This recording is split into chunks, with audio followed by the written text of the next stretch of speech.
Hi everyone, this is Dan, and this is not a comic, it's just an image. In this case, this is Marvel Comics Index Part 9A, X-Men, and the illustrations by Brett Anderson, or Brent Anderson, I should say. Ugh. Anyhow, this video is going to be a little different. It's just going to be me talking, but I'll get to the point right away.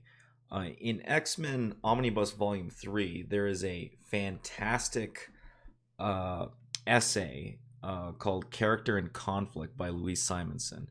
So, for those of you who don't know, Louise Simonson was a pretty famous editor for Marvel Comics during the early 80s. She later went on to be a writer, writing mainly Power Pack, X Factor, and New Mutants. I'm not really a big fan of her New Mutants, but she did write them. She also co-created the character Cable with Rob Liefeld. And it's pretty interesting. So she's kind of recollecting what happened in the 80s when she was editing for Chris Claremont's Uncanny X-Men.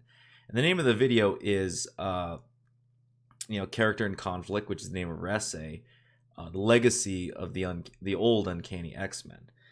And really, it's very interesting to read this paragraph from her because it kind of highlights a lot of the techniques that were lost in the old comics that can be rediscovered nowadays in the new comics. They're just ignored for some reason. I guess they're just out of fashion or they're not popular, which I think is very sad because they still work.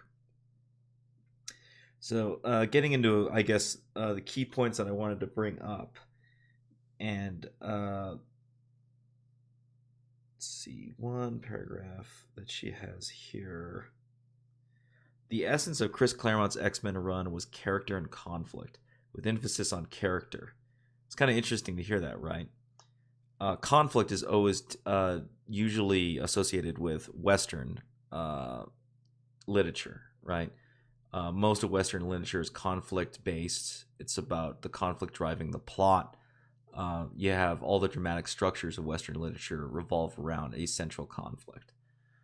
But interesting enough, Chris Claremont was kind of like one of the early adopters of character-driven, not completely character-driven, but more emphasis on characters than your usual type of media of the day. The issues reprinted here contain some of the X-Men's most memorable friends and foes and feature the ongoing battle involving the X-Men, the Shi'ar Empire, and the evil alien brood. A perfect, rollicking space opera adventure. And that was a lot of the X-Men of this day. It was a lot of just adventures. All kinds of different adventures. The X-Men going to hell, the X-Men going to space, the X-Men fighting Dracula, the X-Men fighting other Marvel villains, and whenever they crossed over. And then every once in a while you'll be reminded, oh yeah, Magneto's still a problem. You had a lot of that stuff in these old X-Men comics. If there is a theme to these Uncanny X-Men issues, it is transformation. This idea runs through all of Chris's work like a repeated melody and is one of the things that has made his X-Men story so affecting, and impossible to ignore. In part, it is this theme that has catapulted his characters into public consciousness beyond the pages of comics and onto television and movie screens around the world. And I would definitely agree with that. If you take a look at what happened during the span of the in total, what was it? Because he stopped in 1991, I believe, and he started in 78 or 79, like well over a decade of writing the X-Men and sticking to that clean Jim Shooter rules of how you write a comic book. So much happens to all these characters. You had a Cyclops and Jean Grey. Then Jean Grey goes away. Then Cyclops is busy dealing with that madness. Then he finds a new woman in Madeline Pryor, but then there's all these other conflicts that occur before that romance can happen. Then he has a son, but before that he meets his daughter from the future. Like, that's just Claremont's part up into the late 80s, not even including the return of Jean Grey, which is kind of controversial. You have Wolverine, who's starts off as just this, antagonist to the Hulk in the early Hulk comics, and then gradually turning into a fully fleshed out character, with his adventures in Japan, his creation as the in the Weapon X program, his growth throughout all of the Brood saga, his constant fight for him, dealing with the bloodthirsty warrior aspect of him, uh, in conflict with him being an X-Men, and having to uh, not kill as a moral code, right? And probably the greatest one, in my opinion, is Storm. Storm under Chris Claremont, just she becomes almost like this token character that was created in the first Giant Size X-Men, right? Still an interesting character and a great design, but Chris Claremont getting to write her from the very first issue right after Giant Size X-Men just put so much depth to the character and really catapulted her as the most popular female Marvel character, I would argue. I mean, there's probably good argument for maybe, Invisible Woman, Black Widow nowadays, if you're really crazy Captain Marvel, but I would say no to that on many levels. But to me, Storm is the iconic Marvel heroine. Getting over to the other one. Back in the early 80s, Jim Shooter was Marvel's editor-in-chief. I guess by now, everyone knows that Jim had very strong ideas about what made a good comic book story. It was nothing controversial. He figured every issue was somebody's first, so he demanded that the characters be named early on, that their powers, relationship, and status quo their status quos clearly established. He wanted each protagonist to have a clear need and a clear conflict, be it man against man, man against nature, or man against himself. Each issue required a resolution within the context of the comic that would enhance the larger continuing story arc. So, as I've said in like previous videos, this is not the standard for today's comics, for modern comics. I think a reason why I don't like reading and going over modern comics is almost all of them now have a very decompressed style. All of them are, everyone's sort of a, Brian Michael Bendis. Even the good writers like Grant Morrison use a heavily decompressed style that doesn't follow this. And, it's kind of frustrating for me when I read modern comics because the standard for what is good is so different to me. A writer can just, not introduce any character, not actually, resolve the conflict going on in that, and honestly barely develop characters and just come up with cool designs and throw them in. That's considered good. Really, really frustrating. In the days that the X-Men were the dominant comic, Uncanny X-Men was the dominant comic in America, it followed these very stringent rules, but Chris Claremont executed it well, and editors like Louise Simonson and Ann Nocenti executed their job well, and making sure that these standards were met. And it worked. It was a great comic, and people were buying them every single month. Luckily, Chris and I generally agreed with Jim's requirement. In fact, all of these were things that Chris did naturally. It was amazing how effortless Chris made it all seem, considering the number of characters he was juggling, the density of events, and the storms of emotion he crammed into every X-Men issue. Back in the day, the X-Men stories were the complete opposite of decompressed. None of us realized at the time that we were creating comics with infinite reprint potential. 100% agree with that.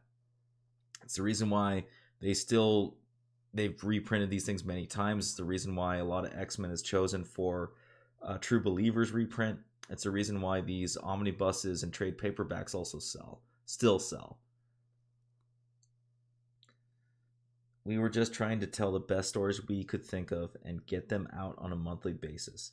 The dramatic captions and thought balloons out of favor now in some circles, and I really wish they would get back into favor, were a part of that.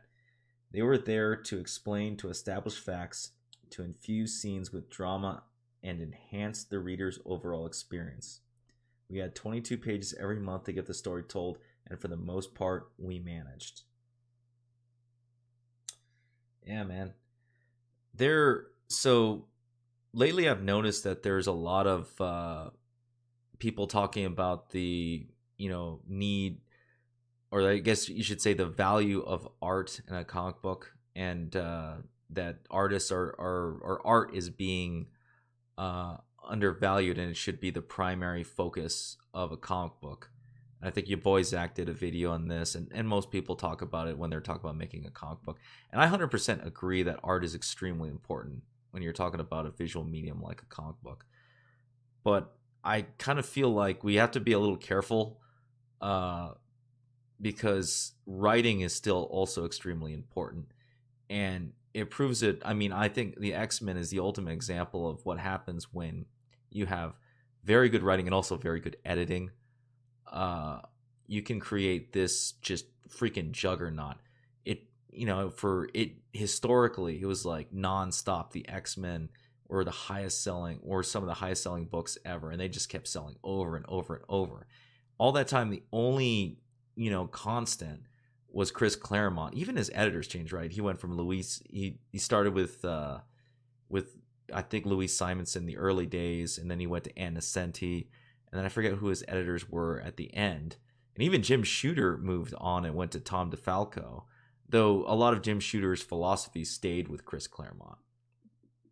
And him being removed after the first 3 issues of X-Men in favor of Jim Lee and Willis Portacio being plotters, and those two obviously are legendary artists, and I love their art, but they weren't writers, and it showed. Eventually Jim Lee bounced out, went into just doing image work, and eventually they had to find other people like Scott Loeb or others to take over the X-Men during the 90s. And the 90s X-Men aren't terrible. They're just, you can just feel that they aren't on the same level as what the standard that Chris Claremont had throughout the 80s. And I feel like today, like in today's comics, right, there is a little too much of a emphasis on the writer. Like there's a lot of hyping up of Donny Cates. I forget. Yeah, Donny Cates, the writer for Venom and the Absolute Carnage event. There's a lot of hype for Jonathan Hickman and in the current X-Men reboot, which I despise with every fiber of my being, but that's probably for another video. Actually, I already did a video on it, but and I think that I agree with a lot of people that that's misplaced. That's not where you want to go for comics. You definitely have to keep the focus on the art and the artist. But, let's not forget, it's still a comic book. You still have to have writing. You still have to have good structure and good storytelling. And, if art was all that was necessary to sell you on a story, then art books would sell like freaking hotcakes, right? And artists wouldn't even be going to like comic books or trying to get going to like companies like Marvel or DC, right? Anyhow, that's kind of my incoherent rant on all of this. Just kind of wanted to share it to you. I'm probably gonna do an Uncanny X-Men book later, but I kind of wanted to try this out and share with you guys excerpts of this essay from Louise Simonson. Anyhow, if you like the video, please hit the thumbs up to like, subscribe if you haven't subscribed, hit the bell for notifications, and if you have any comments on sort of the legacy of the Uncanny X-Men writing in comics, Chris Claremont, Louise Simonson, Jim Shooter, all this great era, go ahead and leave it down below, and I'll see you next time.